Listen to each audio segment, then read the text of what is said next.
warahmatullahi wabarakatuh. Perkenalkan, nama saya Asih Kurniawati dengan NPM C0C021008 dari Prodi D3 Akuntansi, Fakultas Ekonomi dan Bisnis Universitas Bengkulu.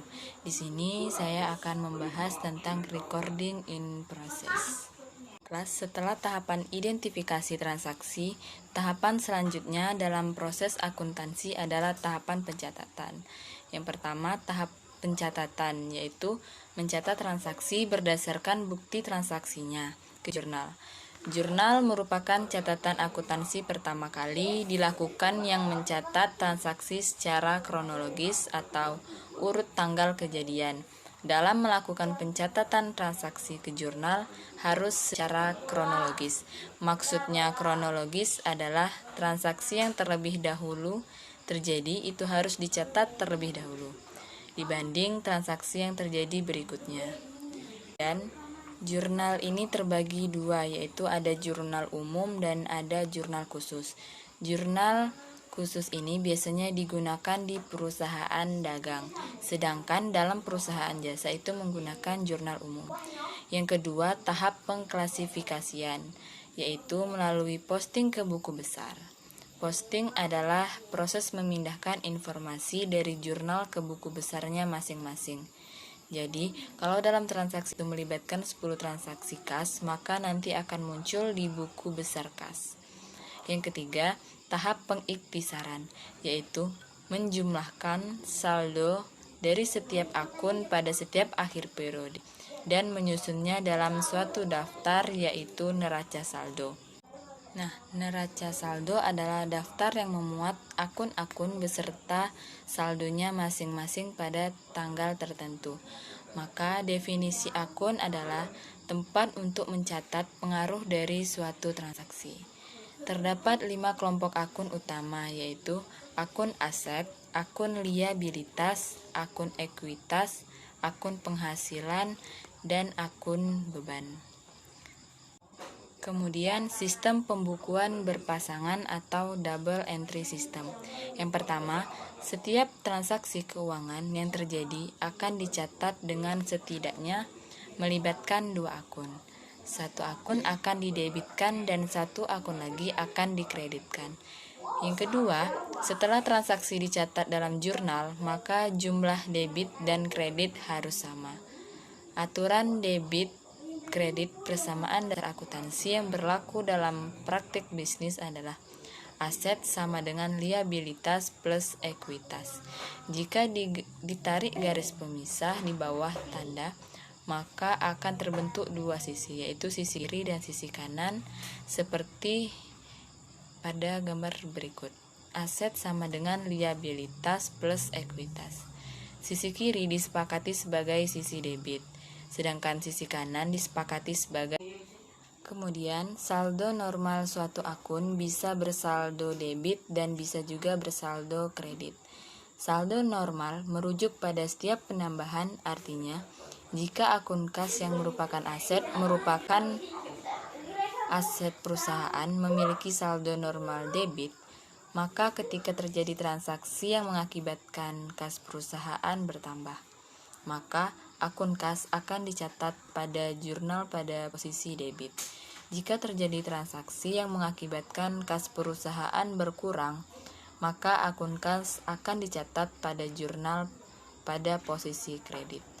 Untuk akun utang usaha yang merupakan kelompok liabilitas yang berarti memiliki saldo normal kredit, maka ketika terjadi transaksi yang mengakibatkan utang usaha perusahaan bertambah, maka akun utang usaha akan dicatat pada jurnal pada posisi kredit.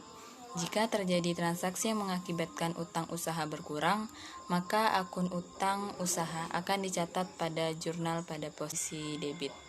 Lalu bagaimana dengan saldo normal dari akun pendapatan, beban, laba rugi, dan dividen? Perlu diingat bahwa ekuitas perusahaan yang berbentuk perseroan terdiri dari modal saham dan saldo laba atau retained earnings. Karena modal saham dan retained earnings adalah bagian dari ekuitas, maka saldo normalnya sama dengan saldo normal ekuitas, yaitu kredit.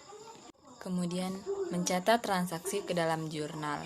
Setiap terjadi transaksi dan ketika transaksi tersebut dicatat pada jurnal umum, maka minimal melibatkan dua akun, di mana satu akun akan didebitkan dan satu lagi akan dikreditkan dengan jumlah secara nominal pada sisi, dan debit dan kredit harus sama. Sebelum staf akuntansi mencatat transaksi tersebut dalam jurnal, maka harus dipastikan bahwa transaksi tersebut mempengaruhi akun-akun apa saja dan harus tahu akun tersebut akan dicatat pada sisi debit atau pada sisi kredit. Kemudian posting ke buku besar setelah transaksi tersebut dicatat dalam jurnal. Maka akan dilanjutkan dengan memposting ke buku besar. Setiap akun memiliki buku besar, artinya akun kas memiliki buku besar akun kas, akun piutang memiliki buku besar akun piutang. Akun-akun tertentu seperti piutang dan utang, selain memiliki buku besar, juga memiliki buku besar pembantu. Misalnya, buku pembantu piutang merupakan catatan yang merinci piutang yang dimiliki perusahaan terhadap setiap pelanggannya. Posting adalah memindahkan informasi dari jurnal ke buku besarnya masing-masing. Nah, berikut ini adalah tampilan buku besar bentuk akunti. Dan satu lagi ada buku besar standar. Setelah memposting ke buku besar, selanjutnya yaitu menyusun neraca saldo.